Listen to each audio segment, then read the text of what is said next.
پاکستان تحریک انصاف والوں کو زیادہ پسند نہیں آئے گی، لیکن حقیقت ہے۔ اور یہ جو میرے پاس ہیں اپنا فگرز، وہ میں جو آپ کے سامنے کوٹ کر رہا ہوں، یہ محکمہ شماریات سے میں نے لیے ہیں۔ وہ کہتے ہیں کہ جناب جو مہنگائی کی شرح ہے اور جو سارا معاملہ رہا ہے دسمبر کے مہینے وہ تو ہم دسن لگا میں، رواں مالی سال کے پہلے 6 ماہ میں مہنگائی 7.22% رہی۔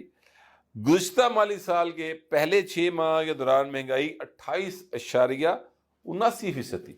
اب مالی سال ہمارا شروع ہوتا ہے 1 جولائی سے، یعنی 1 جنوری سے 30 جون تک مالی سال آدھا ہوتا ہے، اور اس کے بعد 1 جولائی سے نواں مالی سال شروع ہوتا ہے، اور یہ پھر 31 دسمبر تک آدھا سال چل رہا ہے۔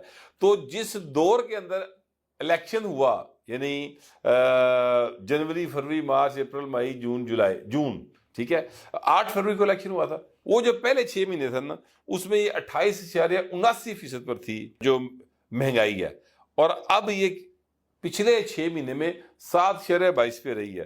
اچھا، پھر اس کے ساتھ ساتھ یہ دیکھیں کہ جناب وہ کہتے ہیں کہ جو دسمبر کے دوران پاکستان کی مہنگائی سالانہ بنیاد پر 4.1% رہی۔ گزشتہ سال دسمبر میں مہنگائی کی ماہانہ شرح 29.7% تھی۔ اب آپ ذرا اندازہ لگائیں، کتنے 29 تھے، کتنے 4؟